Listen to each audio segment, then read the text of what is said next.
Welcome back. So today I wanted to do a review slash kind of recommendation on my favorite best autumnal black bag that I basically pull out every single year since I've used it specifically for this time of year. So when things get a little bit colder, when you have to layer up under coats and things like that, I found that this bag, practicality wise and looks wise, just fits the bill perfectly. The bag that I'm talking about today is my black Chloe Tess bag. I have this one in the large size and I got it when it basically first came out. It came out in, I think, the fall winter 18 collection. So back in September 2018. I got this in, I think, November 2018 because magically this actually went into the Black Friday sales.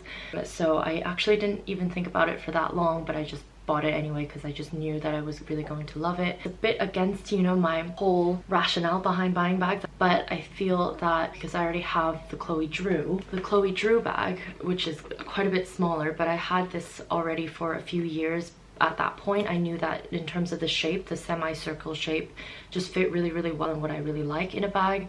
So I just didn't really have to think too much about it before I got this one, and I'm pretty happy with my choice and I don't regret it at all. And I actually have come to really, really love this specifically for the colder months. So I'm gonna talk more about the features of the bag and then why I like it for this specific season, and why I think the black color I think is really classic. Like I said, I bought this around 2 years ago now. It's going to be 2 years in 1 month, and I used it a lot when I first got it and then kind of veered away from it in the summer of 2019 and moved on to more summer appropriate bags. Obviously you can wear this all season long and all year long, but just for me, I just found that in terms of the shape, you know, the size of it as well, and the bag strap length and width really suited me of colder months because then I can layer it on top of coats and things like that. I got this in the black, obviously the black calfskin leather. I'm sure that it has different finishes nowadays.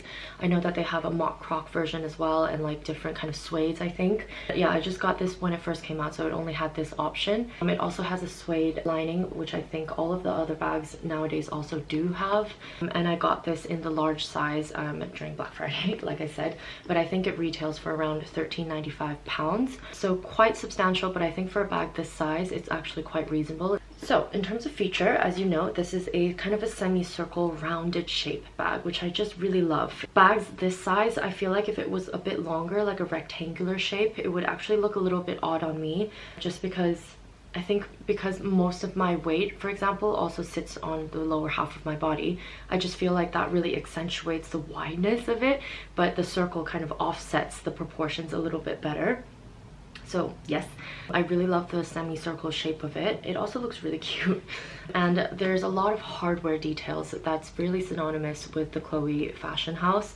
This kind of knocking mechanism came out a few years ago, I think, on the Faye bags, and then they've kind of reinvented it for the Tess, which I really, really love. It kind of reminds me of those old school door knocks where you like knock on people's doors like this, which is really cute. And it has gold studded detailing over here, and this is kind of connected on like a little ring flap, and then but it's actually a magnetic closure, as you can see over here, which is quite strong. You can't actually open the bag if you just like did this, and I did it a few times, so it's not actually gonna break, so don't worry.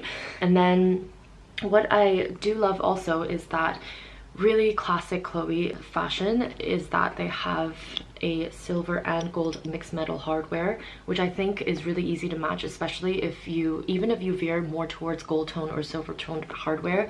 It's still very wearable just because of the mixed metal. It kind of has a point behind it, and it's kind of more on purpose, like purposefully done is what I'm trying to say. The shoulder strap, it's a lot of loops. So you have a loop here, and then a loop here that allows you to kind of have the strap hanging any which way direction. And then the strap, actually the crossbody strap, is removable and it's in here. I'll attach that later on, but it's just a bit noisy with that attached. So yeah, these are the features of the bag. And then the back has no back pockets, and then the bottom has this really interesting kind of, looks like a belt that goes all the way around the bottom of it. It doesn't actually serve as feet, even if though you can see these gold studs here, because the bottom of the bag actually sits on this point rather than these 2 points. So don't take that into like, oh, it has feet. It actually doesn't. But I don't find an issue with it just because I feel like this leather strap really protects it from the bottom. But wherever you put it down, it kind of just rests on top and sits upright, which I think is really, really nice.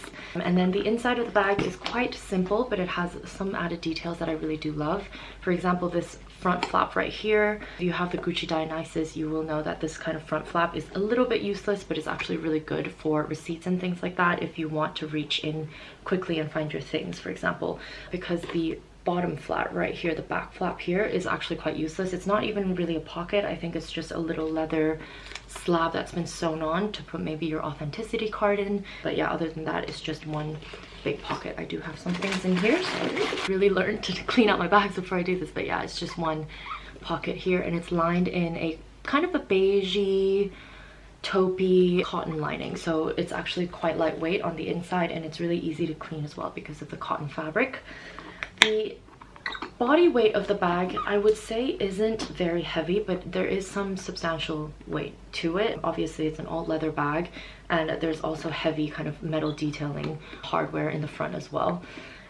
So yeah, this is kind of, it's a really simple streamlined bag, I think, but with a little bit of an edge to it because of the hardware. And then the clashing of the mixed metals, I think, also gives it a little bit of a carefree style look, which I really love. I bought the larger size just because I felt like, I think when I bought it, it was obviously in November around Black Friday, so I was wearing a lot of really big heavy coats, and I'm 5'7", which is, you know, average or maybe veering on the taller side, and I just felt like the small size sat kind of too dinky on my body frame, if that makes any sense at all. It just felt like my coats, because I wear really large oversized cocoon shaped coats, it kind of overwhelmed, like the coat overwhelmed the small size of the bag, so I kind of wanted a larger size so that it can hold its own, essentially, in terms of proportions.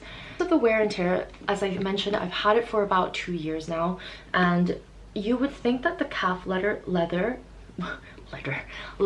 would be a little bit delicate, but it actually isn't really. In the light here, it's a little bit overexposed right now, and you can really see scratches, I guess. If there were any scratches, you would see it right now, for example. But then, you know, the biggest issue, I guess, is that you can see thumbprints and fingerprints on here. And then the biggest wear, I would say, is where this metal knocking bit hits the leather, which you can see has made a slight indent on the leather here.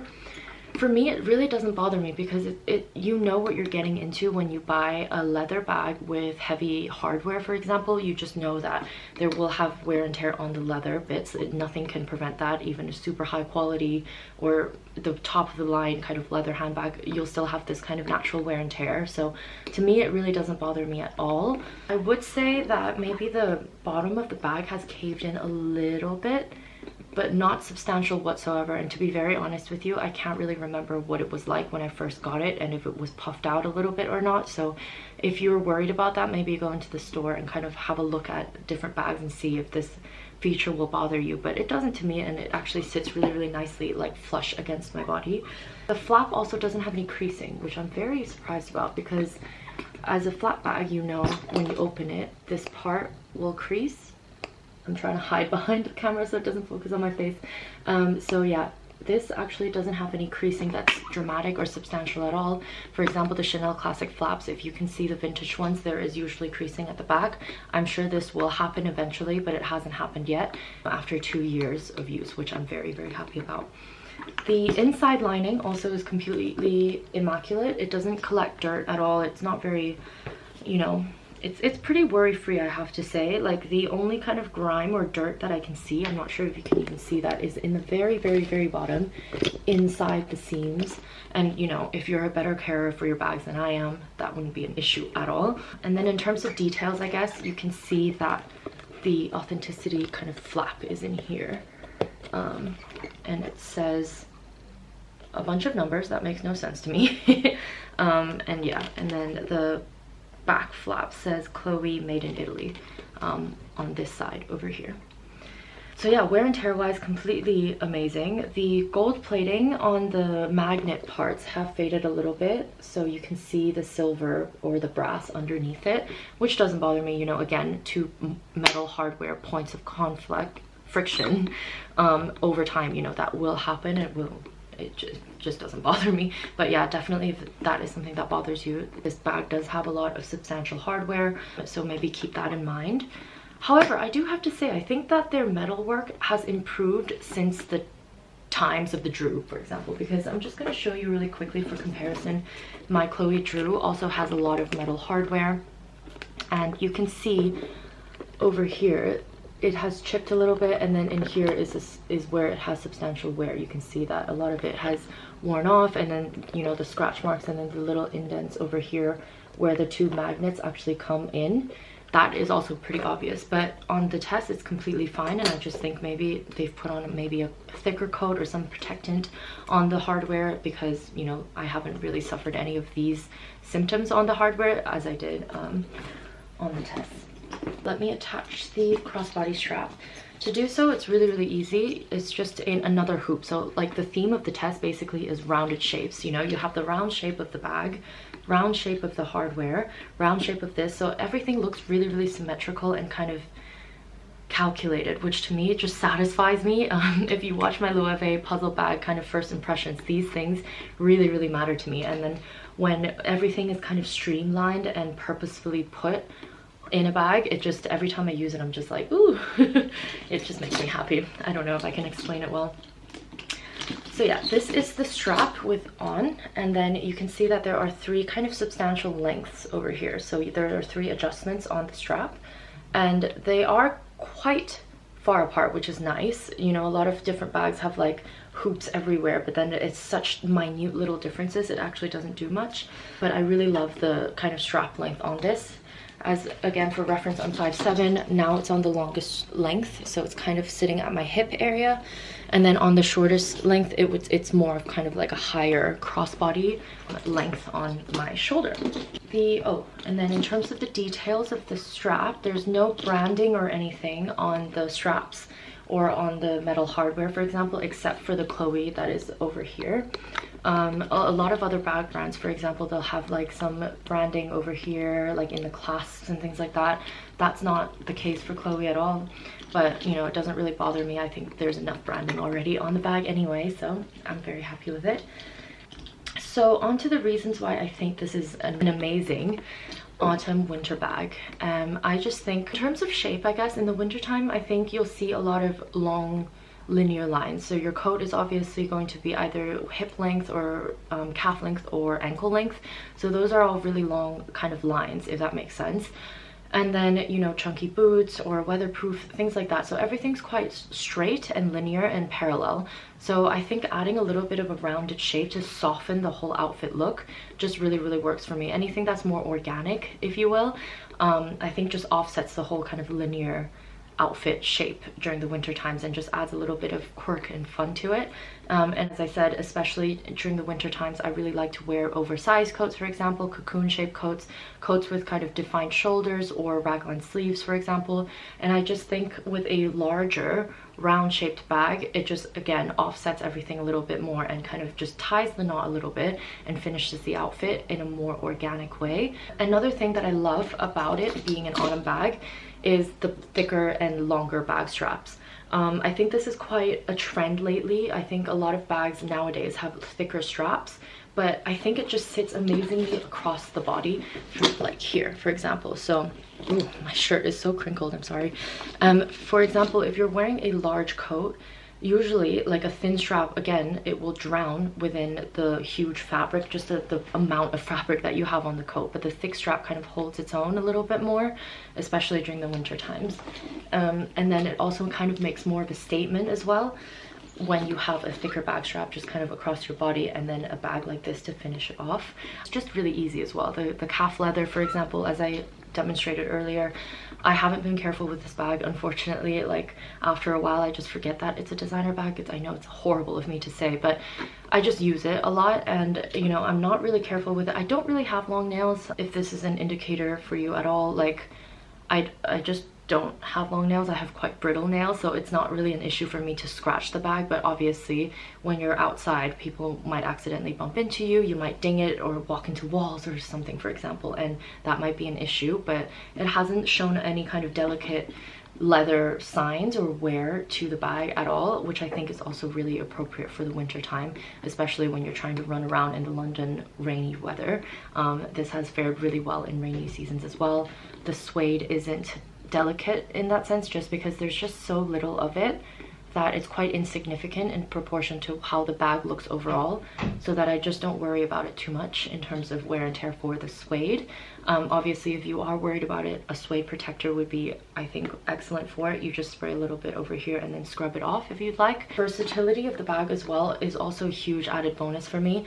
A crossbody / shoulder bag with a top handle or a handle like this has just added so much to my everyday life value. That's quite dramatic, but you know how when you're sometimes sitting at a restaurant and then you have to crawl out of the booth seat, for example, you can just grab the top handle and then scoot on out, for example.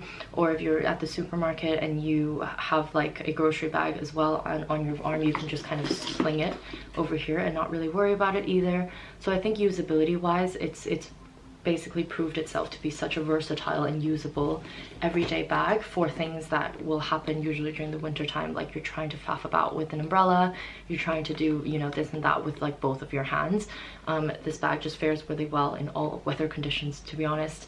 And it also has amazing features that I think adds just a little bit more to your outfit because of the hardware and the shape. It is an understated statement bag. Does that make any sense at all? I feel like that completely contradicts everything, but it still does something in terms of your outfit and adds a little bit of a depth and more of an organic shape because of the roundness. But nowadays, I know that it has so many different variations of this bag. The mock croc I really love. You know, there's a navy blue mock croc version with a brown trim. I think a brown belt strap trim or something like that. I can't really explain what it looks like, so I'll just pop it on the screen somewhere. I really love the look of that, and I think for autumn winter as well, that would look absolutely amazing. But if you're looking for a black bag, I just have to say I have zero complaints about this completely. The color is quite a true black as well, which is amazing. I just really love that. And it's just a quiet workhorse. I think you just don't really have to worry about it, but it's here and you know that it will do a job for you, and it's very reliable. I've also taken this on a lot of travels, so like city breaks away during the winter time. So for example, I went to Prague last year around November, and I brought this bag and everything fit in it, you know, my gloves, beanie, camera, all of that kind of stuff, and it was just, again, really fuss free, and I could wear a crossbody and feel like, you know, I've put an outfit together, which a lot of times, you know, under coats and stuff like that, it doesn't really matter what you wear underneath because all you can see is your coat and then maybe your bag. So that's how I kind of like to accessorize during the winter time, is just to add something that's a little bit more, has a little bit more to it, I guess. So yeah, this has been an amazing bag. I think this has done so much better than my Drew. So, you know, if you're a little bit wary about Chloe's quality, if you've heard about the Faye bag and the Drew bag not faring too well, I think still give the Tess a little bit of a go and see how it does, because I do think that they have changed some things around. Great, that was it for my video. Thank you so much for watching. I do have another vintage Louis Vuitton bag that's coming in the mail soon, and it's my very first vintage purchase, so I'm very excited about that. So I will do a first impressions video once I do get it. And yeah, in the meantime, if you have any questions at all about the bag or about any of the other bags that you've seen on my channel that you're curious about, just definitely let me know. I'll see you in the next one. Bye!